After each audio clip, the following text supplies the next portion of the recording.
વડાપ્રધાન નરેન્દ્રભાઈ મોદીના 75મા જન્મદિન નિમિત્તે ડભોઈ નગરપાલિકા તથા વન વિભાગના સંયુક્ત ઉપક્રમે વિવિધ કાર્યક્રમો યોજાયા। ત્યારે આજરોજ ભારતના વડાપ્રધાન નરેન્દ્રભાઈ મોદીના જન્મદિવસ નિમિત્તે ડભોઈ ખાતે વિવિધ કાર્યક્રમો યોજાયા, જેમાં ડભોઈ નગરપાલિકા તથા ફોરેસ્ટ વિભાગના સંયુક્ત ઉપક્રમે વન મહોત્સવ, સ્વચ્છતા હી સેવા અને પીએમ સ્વનિધિ યોજનાની શરૂઆત કરવામાં આવી હતી। ભારતીય જનતા પાર્ટી દ્વારા વડાપ્રધાન નરેન્દ્ર મોદીના 75મા જન્મદિવસ માટે 17 સપ્ટેમ્બર 2025 થી લઈને મહાત્મા ગાંધીની જયંતિ 2 ઓક્ટોબર સુધી સેવા પખવાડિયાનું આયોજન કરવામાં આવ્યું છે।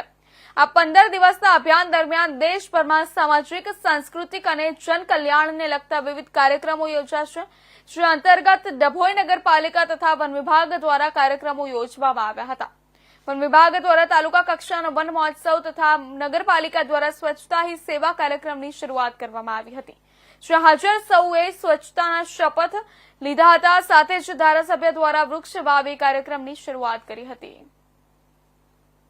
આજ રોજ ડભોઈ નગરપાલિકા અને ફોરેસ્ટ વિભાગના સહયોગ ઉપક્રમથી સુખધામ ખાતે અમે વન મહોત્સવ, સ્વચ્છતા હી સેવા તથા GULMના PM સ્વનિધિ કાર્યક્રમની શરૂઆત કરવામાં આવેલ હતી, જેમાં નગરપાલિકા અંતર્ગત આવેલા સ્વચ્છતા હી સેવા કાર્યક્રમમાં 17 સપ્ટેમ્બરથી લઈને 2 ઓક્ટોબર સુધી જે વિવિધ સ્વચ્છતાના કાર્યક્રમો કરવાના છે તેની ઝાંખી આજે અમે ખુલ્લી મૂકેલ છે।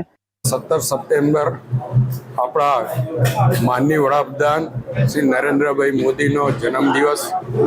આજે 75 વર્ષ પૂરા કરી 76મા વર્ષમાં પ્રવેશી રહ્યા છે, ત્યારે ડભોઈ નગર, ડભોઈ તાલુકા અને વડોદરા તાલુકાના ડભોઈ વિધાનસભાના તમામ નાગરિકો વતી એમને શુભેચ્છા પાઠવું છું। અને એમના જન્મદિવસથી એટલે કે 17 સપ્ટેમ્બરથી 2 ઓક્ટોબર ગાંધી જયંતિ સુધી એક પખવાડિયા માટે વિવિધ કાર્યક્રમોનું આયોજન કરવામાં આવ્યું છે, જેમાં અહીંયા વન મહોત્સવનો કાર્યક્રમ વન વિભાગ તરફથી રાખવામાં આવ્યો છે।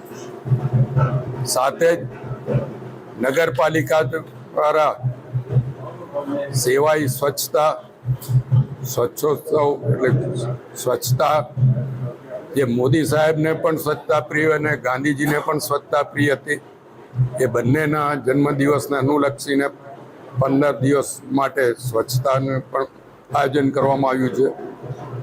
એની સાથે સાથે લોક કલ્યાણ મેળા